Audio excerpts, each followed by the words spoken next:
guys, it's your girl B, and today's short topic is on do not lose your skinny privilege.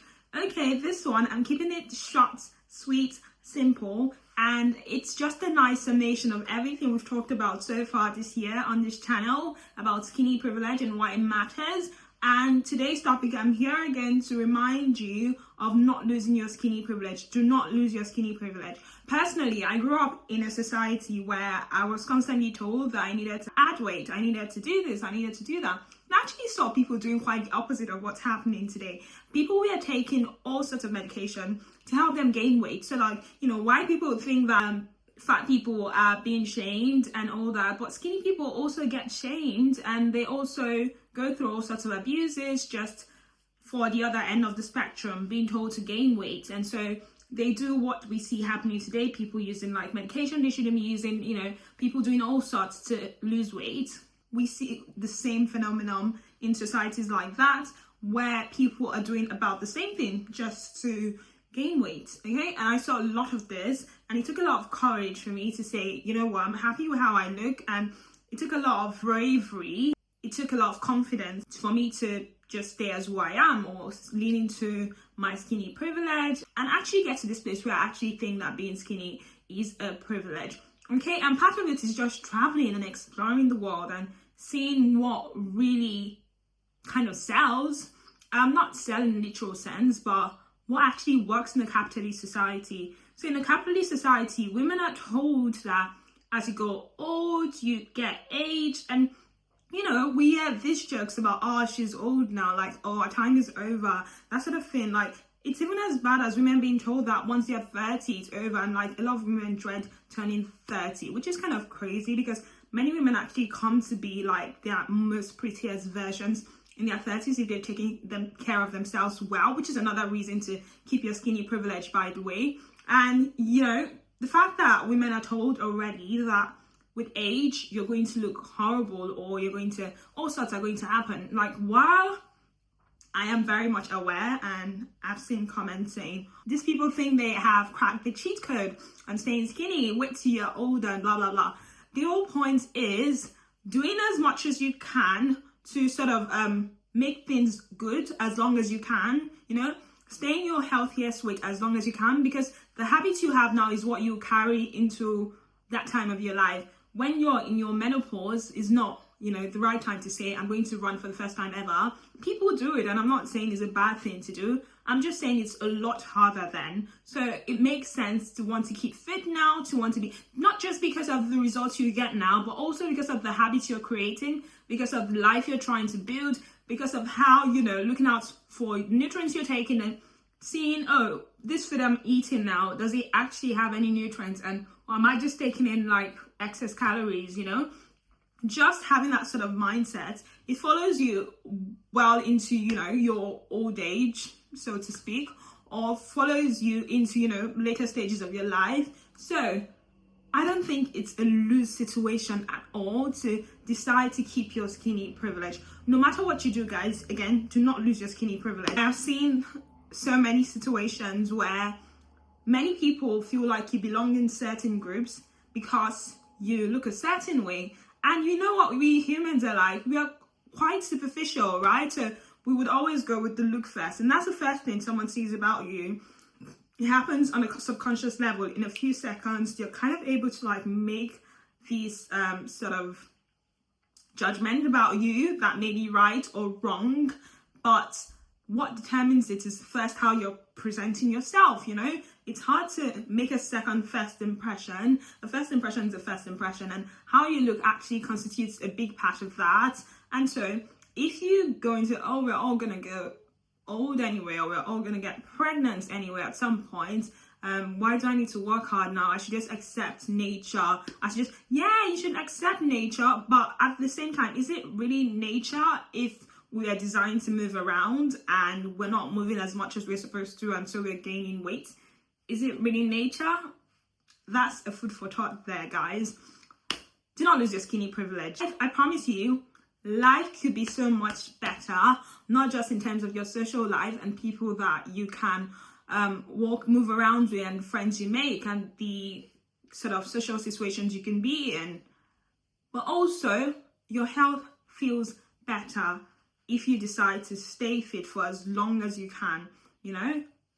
And it's just beautiful, guys. Like, the day I decided that I want to look this way, I've always known that obviously I want to keep my weight. I'm not looking to add or reduce. I'm just happy with, you know, my current state. I'm really blessed to feel that way about myself. But also, not to, like I said earlier, I've also had these situations where I've been told you need to add weight. Even till now, you know, if you're from Nigeria, you understand exactly what this is about. So I've been in those situations for so long, enough for me to be like, you know what, I'll just do something to add weight, you know. My metabolism is fast, like I'm not going to apologize for that. So like, you know, being in those situations have made me be in that place where maybe subconsciously I've had the chance to like question if I should be getting bigger. But what sealed the deal for me, and I just feel like, you know, I've always liked to stay skinny anyway, but what really sealed the deal for me is one time I was on holiday in Morocco, and then I saw this lady. I would go to yoga in the morning, she'd be there. I kid you not, guys, this lady, I asked her age eventually. She was like well into her 80s, and she was also dancing salsa in the evenings when we go out for like a bit of entertainment, you know, in the hotel's entertainment area. She's always dancing salsa, she was doing yoga. I was like, this is impressive. Guess what, guys? She was skinny and she was fit.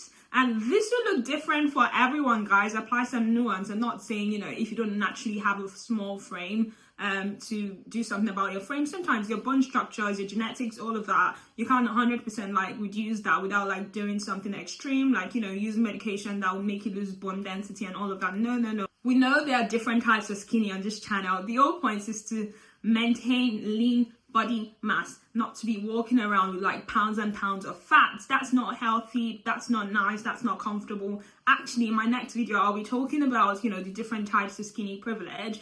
If you want to see that video, you know what to do. Subscribe to this channel, turn on your notification bell, turn on the notification bell, and I will see you in my next video, okay? But we're still on this video. By the way, remember to like, subscribe, leave a comment, share with a friend that would benefit from this. By the way, I was thinking to myself when I was on my run today that it would be nice to check in with ourselves and just say, oh, this is how much running I've done today, this is how much walking I've done today, just to encourage someone, because I know lots of you here are here for encouragement on this journey of maintaining or gaining skinny privilege. So I would like you to comment what you did today to keep your skinny privilege. Maybe how long you ran. There was a video I posted recently, or not so recent, maybe like 2 months back, and someone was saying, oh, how do you walk a certain kilometers in 30 minutes? Just post what you did today, post your tip or what you've done this weekend. If you're struggling, put it down there. I'm sure there's someone there that will encourage you, or if no one does, I will encourage you, okay? Just, you know, I want you to do that so, you know, we can really interact with ourselves and help each other in this community, since most of us are here for the same reason. On topic of not losing your skinny privilege, guys, I mean, like, nothing beats being in your 30s and being constantly asked if you're in your 20s. At some point, it's a compliment when people keep asking for your ID. But guess when they wouldn't ask for your ID? If you are, like, say 21, but you look big enough to be maybe someone in their 40s. Because normally the thing with fat is that, or the thing with adding excessive weight, not just fat in itself, because we know fat can be good, right? You know, we have abdominal fat that actually protect our organs. You know, I'm not asking anyone to do anything extreme here, just to clear that out. Disclaimer, okay? But yeah, what I was talking about is at some point it's just the privilege, because the thing with age is like that's what's associated with being big, because what people naturally think and what we naturally expect is as you get bigger or as you grow older, you get bigger because your metabolism could slow down, right? So naturally, you may not be checked. Your IDs may not be checked if you are maybe on the bigger side and you're going to a club or to a restaurant or somewhere that only, you know, people of a certain age can go to. Only adults can go in 18, 21, depending on what the restrictions are where you live. But if this is the case somewhere, and for you, you have, you know, you look a certain way, and then they always let you get in, but you're not even that age. Like, okay, nothing to say about that, but I want to place my emphasis actually on people on the other end of the spectrum, like that get ID'd when you go out. Like, at some point, it's just a privilege, because if you're, you know, sort of your late 30s and you're still being ID'd, like that's kind of cute. That's kind of like, you know, you're eating, right? That is a privilege that people would love to have, right? So if you're already there, or if you're already on that journey, please don't let anyone bully you out of, you know, keeping with that journey. Do not let anyone bully you about wanting to maintain your skinny privilege. It just doesn't make sense, you know, for people to do that. And the people that tend to do that, in one breath they say, oh, how come you stay so skinny? You should put on some weight, you know. And then in next breath they go, oh, but you know, when I was kind of your age, I was kind of that shape as well. Don't worry, when you grow older, it's giving jealousy. Like, because like, if it didn't matter to you, you'll be happy on the other side of the spectrum now. So you wouldn't be saying, oh, don't worry, when I was your age, I was also like this, and then da da da. If you are really happy about it, you wouldn't be sort of like throwing out shade and jealousy. And it just makes me sad for people like that, because like, you know what, like it's fine to compliment someone, it's fine to, but once you start, you know, you can't stay on the compliment side and you can't stay on the, you know, sort of insult side. That's a bit worrying for you, and that's how jealous people tend to act out anyway. Guys, with these few points of mine, I hope I have been able to convince you on why it is important not to lose your skinny privilege. I think you would probably regret it if you do, because like, you know, there's just so much that comes with it that you would benefit from, and I am currently benefiting from, and I think you should lean into it. I think you should own who you are. I don't think anyone should be able to shame you out of it. Anyway, I'm signing out now, guys. I will see you in my next video. Do not forget to give this one a thumbs up, subscribe, and leave down in the comment section what you did today to stay fit. By the way, what I did was I ran, I did some yoga, I did some planks for my abs, and I did a run. I did about 30 minutes run. What I tend to do is I do like 3 minutes run, walk, because I live in Devon and like it's really hilly around here. So depending on what topography of where I'm running is, like some roads are really steep. I did outdoor running, by the way. So depending on what the topography is, I could do like a run, and if I'm going uphill, I could do like 1 minute's walk before I start running again. But that's just what works for me. I'm just, you know, trying to maintain my skinny privilege. Let me know what you're doing to try to maintain yours, and as always, I will see you in my next video. Till then, cheerio.